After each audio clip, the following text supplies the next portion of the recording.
Olá, aqui é a Alessandra Antunes e você está ouvindo o podcast Eleitoral com a Alessandra. Seja muito bem-vindo.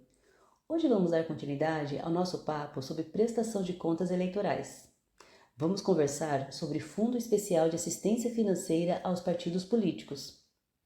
Nossa, o que é isso, Alessandra? Nunca ouvi falar. Ouviu sim. Esse é o nome completo dado pela Lei 9.096 de 1995, a Lei dos Partidos Políticos, ao fundo partidário. Aliás, esse fundo foi instituído por meio desta lei.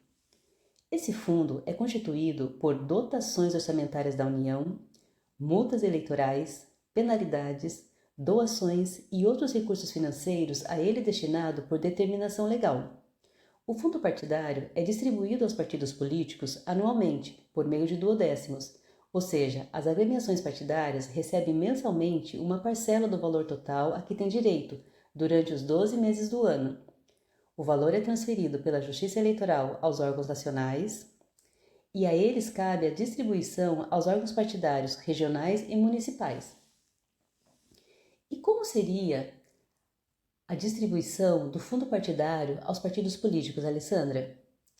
Segundo o artigo 41A da Lei 9.096 de 1995, a distribuição do fundo partidário será feita da seguinte forma: 5% do total será destacado para entrega em partes iguais a todos os partidos políticos que atendam aos requisitos constitucionais de acesso aos recursos do fundo partidário.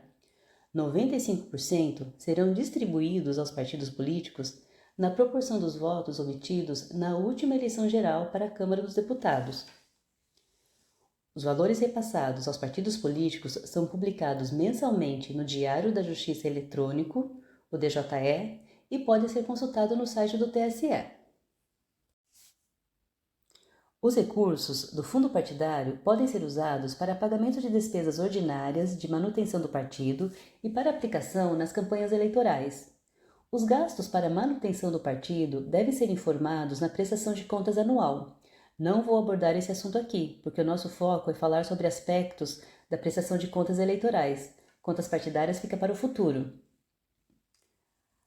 De acordo com o artigo 19 da Resolução TSE nº 23.607 de 2019, o fundo partidário também pode ser aplicado pelos partidos políticos nas campanhas eleitorais, mesmo que os recursos tenham sido recebidos em exercícios anteriores. Ou seja, se o partido político tiver uma sobra do fundo partidário recebida em 2021, 2022, 2023, ou qualquer outro exercício anterior a 2024, esse valor poderá ser utilizado nas eleições municipais de 2024. A aplicação desses recursos nas campanhas eleitorais deve ser realizada mediante transferência bancária eletrônica para a conta bancária da pessoa candidata, aberta especificamente para recebimento desses recursos, é uma conta bancária denominada como fundo partidário. Ou poderá ser feito o pagamento direto dos custos e das despesas relacionadas às campanhas eleitorais das pessoas candidatas e dos partidos políticos, procedendo-se à individualização dos beneficiários. Assim, se o partido político e as pessoas candidatas forem receber recursos do fundo partidário, devem obrigatoriamente abrir conta específica para a movimentação desses recursos, sendo proibida a transferência de recursos entre contas cujas fontes possuem natureza distintas.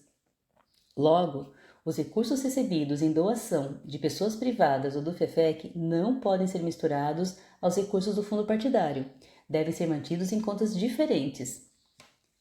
Mas e se houver o depósito de recursos privados na conta do fundo partidário, ou ao contrário, recursos do fundo partidário forem depositados em conta aberta para a movimentação de recursos privados? O que acontece, Alessandra? Nesse caso, o titular da conta, partido ou pessoa candidata, conforme o caso, deve providenciar a transferência do valor para a conta correta, mediante transferência bancária ou cheque cruzado e nominal, e fazer nota explicativa para informar a Justiça Eleitoral o ocorrido. Na hora da análise das contas, a equipe técnica, composta pelos servidores da Justiça Eleitoral, apoiando-se no caso concreto, fará a ponderação sobre a gravidade ou não do ocorrido. Como a abertura das contas bancárias para movimentar recursos do fundo partidário só é obrigatória para quem recebe o recurso, essa conta poderá ser aberta a qualquer tempo. Além disso, é importante ter atenção quanto à cota de gênero e cota racial, pois os partidos políticos deverão transferir até o dia 30 de agosto para as contas bancárias das candidaturas femininas e de pessoas negras os recursos dos fundos públicos, que são compostos pelo Fundo Partidário e pelo FEFEC, Fundo Especial de Financiamento de Campanha. Deverá ser aberta conta bancária específica para recebimento desses recursos. Assim, teremos uma conta Fundo Partidário Mulher e uma conta Fundo Partidário Cota Racial. Nesse ponto, devemos saber que a esfera partidária tem que destinar, no mínimo, 5% do fundo partidário recebido para programas de formação política das mulheres. E esse valor não se confunde com a cota de gênero, que deve ser reservada no montante de 30% do fundo partidário. Falaremos sobre essa cota mais à frente. O Programa de Formação Política das Mulheres pode ser executado pela Secretaria da Mulher ou por instituto com personalidade jurídica própria, presidido pela Secretaria da Mulher em nível nacional. Caso o valor não seja aplicado no programa até o exercício subsequente, a agremiação partidária sofrerá pena de acréscimo de 12,5% sobre o valor mínimo para aplicação. Sobre essa determinação, o ponto que interessa às prestações de contas eleitorais está disposto no parágrafo 5º-A do artigo 44 da Lei 9.096 de 1995. Esse dispositivo legal permite que, a critério das agremiações partidárias, os recursos destinados ao Programa de Formação Política das Mulheres sejam acumulados em diferentes exercícios financeiros por meio da manutenção em contas bancárias específicas para utilização futura em campanhas eleitorais de candidaturas femininas do partido. Além disso, em razão da Emenda Constitucional número 117 de 2022, o parágrafo 9º foi incluído pela Resolução TSE número 23.703 de 2022 ao artigo 22 da Resolução TSE número 23.604 de 2019. E esse dispositivo permite que partidos políticos que não tenham utilizado os recursos destinados aos programas de promoção e difusão da participação política das mulheres, ou cujos valores destinados a essa finalidade não tenham sido reconhecidos pela Justiça Eleitoral, tenham assegurado o direito de utilizar esses valores nas eleições subsequentes, sendo vedada a condenação pela Justiça Eleitoral nos processos de prestação de contas de exercícios financeiros anteriores, ainda que não tenham transitado em julgado até o dia 5 de abril de 2022, data de promulgação da Emenda Constitucional número 117 de 2022.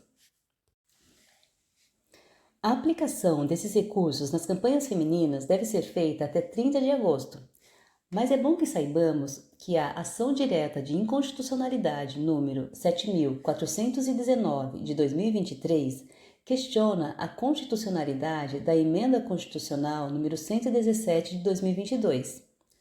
Há também uma proposta de emenda constitucional correndo no Congresso Nacional, a PEC 9 de 2023, que objetiva alterar a Emenda Constitucional número 117 de 2022, quanto à aplicação de sanções aos partidos que não preencheram a cota mínima de recursos ou que não destinaram os valores mínimos em razão de sexo e raça em eleições, bem como nas prestações de contas anuais e eleitorais. Vamos acompanhar para ver o que vem pela frente. A destinação dos recursos para esse programa deve ser contabilizada em rubrica própria no Plano de Contas do TSE e comprovada mediante documentos fiscais, constando expressamente a finalidade da aplicação. Além disso, é proibido o mero provisionamento contábil, a comprovação mediante rateio de despesas ordinárias, tais como água, luz, telefone, aluguel e despesas similares, o cômputo de serviços administrativos prestados por mulheres e a utilização para quaisquer outros fins que não os destinados ao programa. A mini-reforma eleitoral de 2015, feita por meio da Lei 13.165 de 2015, passou a permitir a utilização do fundo partidário para pagamento de impulsionamento de conteúdo na internet, de compra de passagens aéreas para não filiados e a contratação de advogados e contadores, com a peculiaridade de que os gastos despendidos com advogados e contadores não devem ser contabilizados para fim de aferição do limite de gastos. Aliás, já saiu a tabela de limite de gastos para as eleições municipais de 2024. E essa tabela pode ser consultada no site do TSE e está anexa à Portaria TSE número 593 de 2024. No que diz respeito à cota de gênero, no mínimo 30% do montante do fundo partidário deverá ser destinado às campanhas femininas. E se a chapa tiver outro percentual em sua composição, o percentual de aplicação dos fundos públicos deverá ser idêntico a essa composição. O mesmo se aplica à cota racial, ou seja, no mínimo 30% do montante do fundo partidário deverá ser destinado a pessoas candidatas negras. E uma curiosidade: conforme a convenção do IBGE, Instituto Brasileiro de Geografia e Estatística, no Brasil, negro é quem se autodeclara preto ou pardo.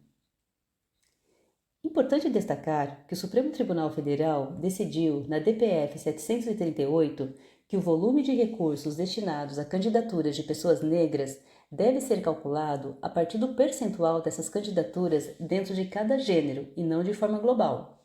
Assim, primeiramente, deve-se dividir as candidaturas em dois grupos, homens e mulheres.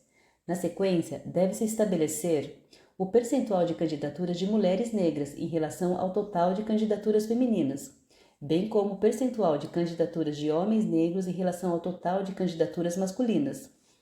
Do total de recursos destinados a cada gênero, masculino e feminino, é que se separará a fatia mínima de recursos a ser destinadas a pessoas negras.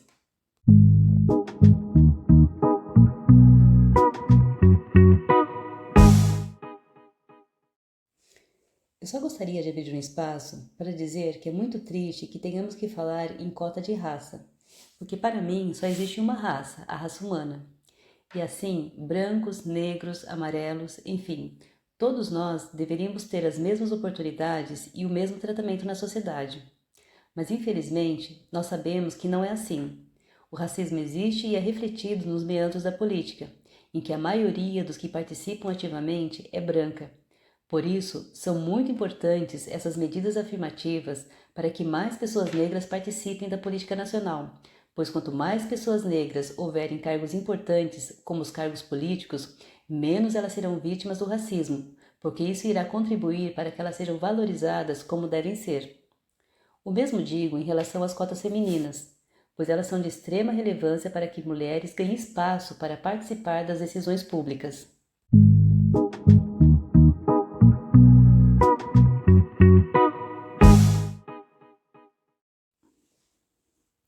No registro de candidatura, a manifestação de gênero e de raça é autodeclaratória e ela é feita no sistema Candex. Contudo, se houver divergência entre o declarado no Candex e nos sistemas da Justiça Eleitoral, especialmente no Elo e em registro de candidaturas anteriores, a pessoa candidata será intimada a prestar esclarecimentos. E se não houver atendimento à intimação ou tiver havido erro, essa pessoa fica impedida de receber recursos públicos.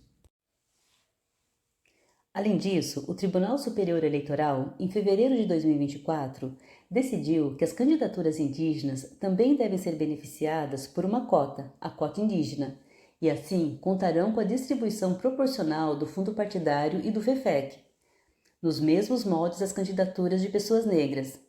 Contudo, não sabemos se isso já será aplicado nas eleições municipais de 2024. Talvez isso não seja possível, mas vamos aguardar a decisão do TSE sobre o assunto. Se houver sobras de recursos do fundo partidário, a pessoa candidata deverá transferir essas sobras para a conta bancária fundo partidário da direção partidária da circunscrição do pleito, no caso das eleições municipais para a direção municipal.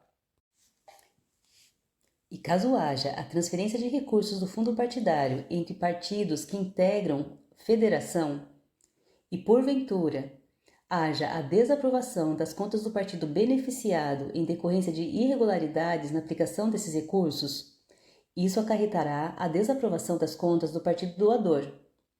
Isso aplica-se também ao FEFEC. Ademais, segundo o artigo 37 da Resolução TSE número 23.607 de 2019, os recursos provenientes do fundo partidário e do FEFEC não poderão ser utilizados para pagamento de encargos decorrentes de inadimplência de pagamentos, tais como multa de mora, atualização monetária ou juros. Também não poderão ser utilizados para pagamento de multas relativas a atos infracionais e ilícitos penais, administrativos ou eleitorais. E a taxa bancária, Alessandra, pode ser paga com recursos do fundo partidário? Não há problema, porque a taxa bancária não se enquadra em nenhum dos impeditivos do artigo 37. Mas como os recursos de fontes diferentes não podem se misturar, acho que só seria possível o pagamento das taxas da conta bancária fundo partidário. Por fim, a aplicação irregular de recursos do fundo partidário enseja a devolução ao erário do montante tido como irregular. Fundo partidário é um assunto muito denso. Tentei abordar aqui os assuntos mais relevantes para as contas eleitorais. Espero que você tenha gostado e que seja útil para você. Hoje fico por aqui. Muito obrigada por ter me ouvido. E se você não estiver me seguindo no Instagram, me segue lá, Eleitoral com Alessandra. Muito obrigada e até semana que vem.